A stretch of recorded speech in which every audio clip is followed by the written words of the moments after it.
2 days after 18-month-old Rebecca Hanthorne was abducted, you spotted her with her abductor, Jeffrey Thompson, at the park near where you live. Where I lived at the time, yes. But you didn't realize it was Rebecca Hanthorne and her abductor that you were seeing. No, I didn't realize they were anybody in particular. Describe what you saw.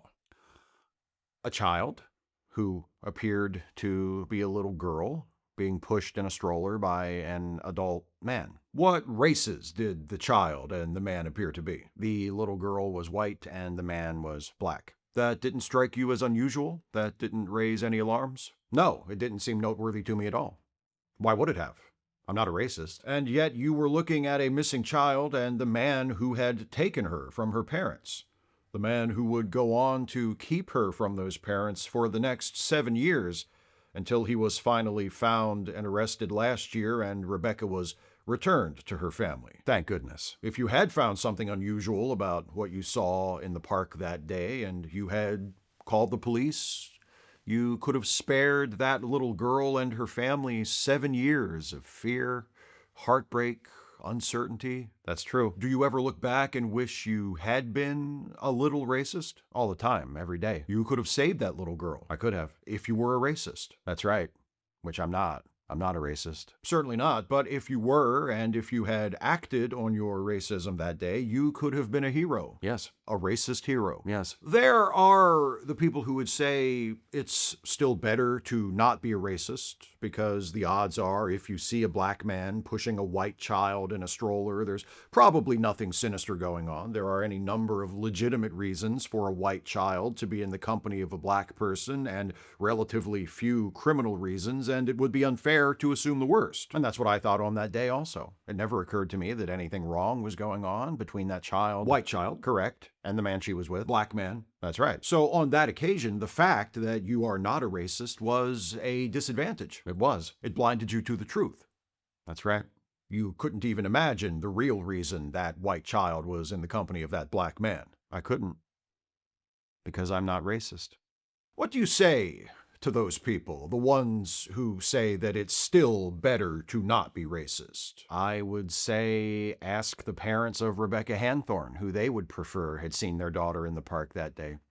Someone who wasn't racist, like me, or a racist who would have seen their child with that man and done something about it. Done something about it out of racism. Out of racism. Suppose you had intervened or called the police or done something that day in the park. Would that have been racial profiling? Well, if I was a racist, I guess it would have been, yes. I see. But I'm not a racist. But if you were, hypothetically, and if you did insert yourself into that situation on the basis of seeing a white child with a black man, would that have been a bad thing? Definitely not. Racism would have been a good thing. It would have been, in that case, in that particular case. And what about other cases? Because it's an unavoidable statistical fact that if there were more racist white people taking action whenever they saw a white child in the company of a black adult, a certain number of white children who had been abducted by black adults would be recovered. That's right. Black adults do abduct white children. They do.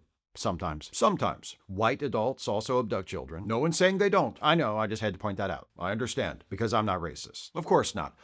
What about the black people out there who would argue that it's unfair to them, that it's unfair to treat all black people who appear in public with white children as abductors when very few of them actually are abductors? Well, when I imagine myself in the place of a black person, which I can do very easily because I am not racist, I don't think it would bother me at all, because I assume if I were to be out in public with a white child, it would not be because I had stolen that child from their family. You assume that because you are not racist. That's right. And that being the case, and also knowing that having racist white people question why I, a black person, have a white child in my custody would save the lives of other white children who had been abducted by black people, I don't think I would mind at all. Really. In fact, I'm certain I wouldn't mind at all if I were a black person. What about you? As a journalist, I must remain impartial. Of course. However, I fully agree with and endorse everything you're saying. In light of this experience, have you ever considered trying to become more racist? Yes, definitely. I have tried. You have tried to be more racist? Yes. For the sake of the children. How has that gone? It hasn't worked. I'm just not racist. That's too bad. I agree, it is. In this situation, being a racist would have been a good thing. It would have been. Sadly, I wasn't, and I'm not. There are situations where racism can be a good thing. Yes, situations like the one we've been talking about. That's right. Has this experience changed how you feel about other people who, unlike yourself, are racist?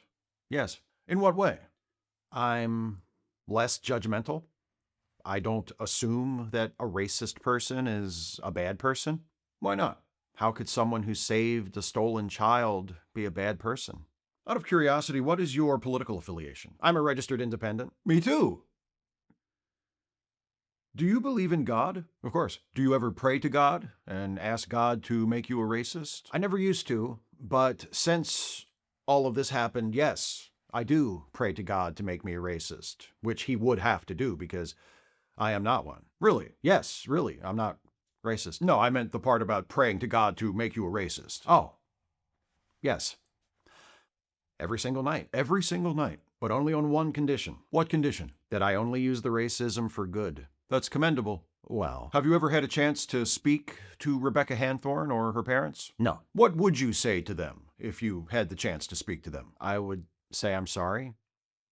I'm sorry that I let you down that day in the park. I wish I had been more racist. What would you say to someone who said that was a terrible wish, that you should never wish to be racist, even if there was a point in your life where being racist could have saved a child from a years-long separation from her family? I would say, don't judge me until you've walked a mile in my shoes. Have you walked a mile in a black man's shoes? I have. I wore Air Jordans all through high school. Those are expensive. My father was a doctor. Ah. What did your father do for a living? He sold used magazines in front of a metro station. What if someone could recover an abducted child by, say, beating a woman? You don't know my name, no, that's me. See me, here I am.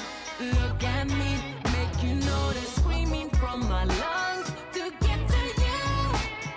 See me, here I am. Look at me, notice me. Some guys drive me crazy, cause they're lazy. They're so privileged, they don't see slavery. Not a hater, not a sexist. I'm just questioning guys and their motives. Things they're doing for themselves in the name of me too. Yeah, they reach out to men.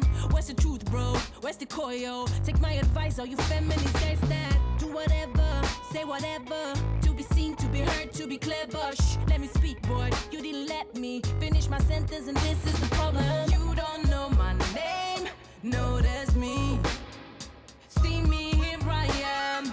Look at me, make you notice, screaming from my lungs to get to you. See me, here I am. Look at me, notice me. I'ma preach now, got a speech now.